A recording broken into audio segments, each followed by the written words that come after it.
the grandma who killed everyone who trusted her. Velma Barfield appeared to be a sweet, church-going grandmother and caretaker for the elderly. But to fund a secret drug addiction, she poisoned her own mother, her boyfriends, and the very people in her care with arsenic-laced tea and beer, the death row granny's secret ingredient. Her kindness was a mask for her dark intentions, and her secret ingredient was always arsenic. This is the chilling story of how Velma Barfield's addiction to prescription drugs turned her into a serial killer who murdered at least 6 people. In the rural, God-fearing communities of Cumberland County, North Carolina, the 1970s were a time of unshakable trust. Neighbors knew each other, doors were left unlocked, and the word of a church-going grandmother was as good as gold. It was the perfect hunting ground for a predator no one could imagine. Her name was Margie Velma Barfield, a soft-spoken, devout woman who baked casseroles for potlucks and volunteered to care for the sick and elderly. But beneath this facade of gentle piety lurked one of America's most cunning serial killers, a woman who used arsenic and affection as her weapons of choice. The horror began not with a single, shocking event, but with a slow, painful sequence of tragedies that the community accepted as cruel twists of fate. Between 1969 and 1978, 6 people in Velma's orbit died with identical, agonizing symptoms: violent, racking stomach pains, uncontrollable vomiting, and a rapid, terrifying descent into death. Each time, Velma was there, the devoted wife, the caring daughter, the compassionate nurse, offering a cool cloth for the brow, a whispered prayer, and a special broth to ease the suffering. The deaths were attributed to heart failure, acute gastroenteritis, or tragic accidents. In a world where such ailments were common, no one thought to connect the dots that led to the sweet grandmother always at the scene. This grim pattern was shattered on a winter night in 1978. Stuart Taylor, a 56-year-old tobacco farmer and Velma's boyfriend, collapsed during a fervent Pentecostal revival meeting. Over the next 3 days, he writhed in agony before dying in a local hospital. To his family, however, this was not just another tragedy. They knew Stuart had recently discovered Velma was forging checks on his account, and they refused to accept the vague diagnosis of a stomach bug. Their demand for an autopsy would crack open a decade of silence, exposing Velma Barfield as a cold-blooded killer and destined her to become the first woman executed by lethal injection in United States history. A foundation of resentment. To understand the killer, one must look to the woman she once was. Velma was born in 1932 into a large family steeped in poverty and strict Pentecostal beliefs. Life on their small farm was hardscrabble. The home lacked electricity and running water. As the oldest daughter, Velma was burdened with immense responsibility from a young age. Forced to care for her many younger siblings, she was a bright student, and for a brief, shining period, she found an escape in basketball. On the court, she was more than just a caretaker. She was a competitor, but this taste of freedom was short-lived. When her mother gave birth to twins, Velma was pulled from the team and her education to become a full-time surrogate parent. The injustice of this sacrifice festered, planting a deep seed of resentment. Her first real escape came at 17 when she eloped with a kind-hearted boy named Thomas Burke. The early years of their marriage were happy, filled with shared dreams. But in 1965, fate intervened cruelly. Thomas was in a devastating car accident that left him with chronic, debilitating pain. Unable to work and despairing, he turned to alcohol. To Velma, whose faith viewed drinking as a cardinal sin, this was a profound betrayal. The gentleman she married was gone, replaced by a dependent, bitter stranger. Their home became a war zone. To cope with the stress, Velma saw a doctor who prescribed her Valium. This was the beginning of a prescription drug addiction that would become the engine of her future crimes. She needed money for pills, and she needed control. The first spark. A convenient fire-on. April 4th, 1969, after a particularly bitter argument, Velma did something unusual. She took both of her children and left the house after dark, claiming errands. While they were gone, their home was engulfed in flames. Thomas Burke, intoxicated and unable to escape, perished inside. The official investigation concluded he had fallen asleep while smoking. It was a tragically common explanation. The community rallied around the grieving widow who appeared utterly devastated.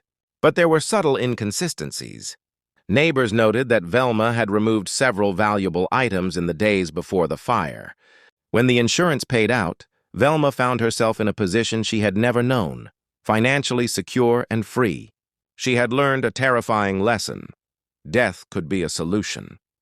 A new husband, a new method, now a widow, Velma quickly set her sights on Jennings Barfield, a respectable and comfortably well-off widower. They married in 1970, but Velma's secret life was spiraling. Her drug habit was escalating, and to fund it, she began systematically forging checks and stealing from Jennings's accounts. She was a meticulous criminal, studying his signature and keeping the thefts just below the threshold of suspicion. Inevitably, Jennings discovered the discrepancies. The confrontation was explosive. He threatened divorce and prosecution.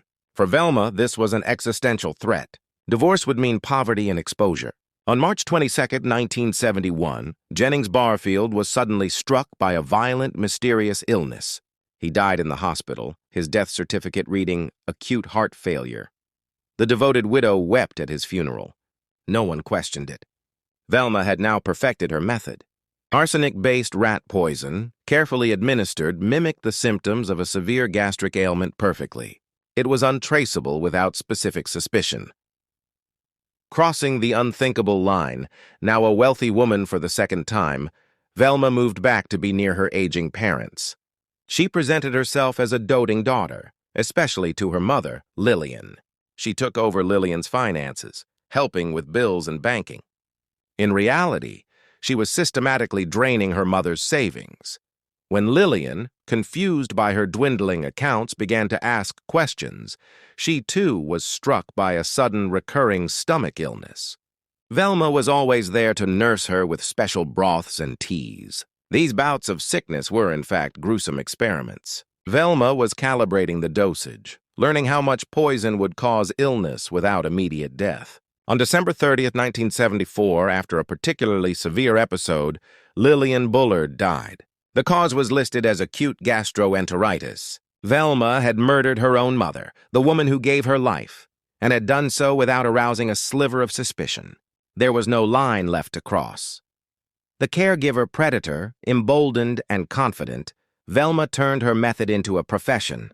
She became a private caregiver for the elderly, recommended highly for her piety and compassion. She was hired to look after an elderly couple, Montgomery and Dolly Edwards. They trusted her implicitly, giving her full access to their home and finances. She repaid that trust by stealing from them relentlessly. When Montgomery died of natural causes in early 1977, Velma continued caring for Dolly. But when the elderly woman grew suspicious about missing money, she developed a sudden, fatal illness. The pattern was now her signature. Another client, John Henry Lee, began asking similar questions about his finances. Days later, he was dead from a mysterious stomach ailment. To the outside world, Velma Barfield was tragically unlucky, a woman whom death seemed to follow. In reality, she was a sophisticated predator, using her position of trust to identify vulnerable targets, rob them blind, and then permanently silence them with a bitterness they mistook for kindness. The downfall. A family's suspicion Velma's final relationship was with Stuart Taylor. It was different from the others. He wasn't wealthy, but he offered companionship and a veneer of normalcy. Yet Velma could not break her habits. She began forging checks on his account to feed her ever-growing drug dependency. The scheme unraveled when Stuart's banker, familiar with his frugal habits, noticed the irregular transactions. Stuart confronted Velma with the evidence. The argument was fierce. He shook her and shouted that she had betrayed him, threatening to go to the police. For Velma, the solution was now reflex. On January 31, 1978, they attended a revival meeting. During the service, Stuart was suddenly doubled over with crippling stomach pain. Velma, the picture of concern, helped him from the hall and took him home. There, she devotedly nursed him, feeding him the special broths that had sealed the fate of so many others. For 3 days, Stuart Taylor suffered an agonizing death. This time, however, his family knew about the forged checks and the confrontation. They refused to let his death be another mystery. They demanded an autopsy. The results were unequivocal. Lethal levels of arsenic were in his system. The dam finally broke. Velma's own sister, haunted by years of suspicion, called the police. Arrested and faced with irrefutable evidence, Velma's composed facade crumbled. In a flat, emotionless tone that detectives found more chilling than tears, she confessed to poisoning Stuart Taylor, her mother Lillian, Dolly Edwards, and John Henry Lee. She offered a flimsy justification. She never meant to kill them, only to make them sick enough to buy time to repay the money she had stolen. It was a story no one believed. The investigation widened. The body of Jennings Barfield was exhumed. It, too, was full of arsenic. Authorities strongly suspected she had also killed her first husband, Thomas, though it could never be proven.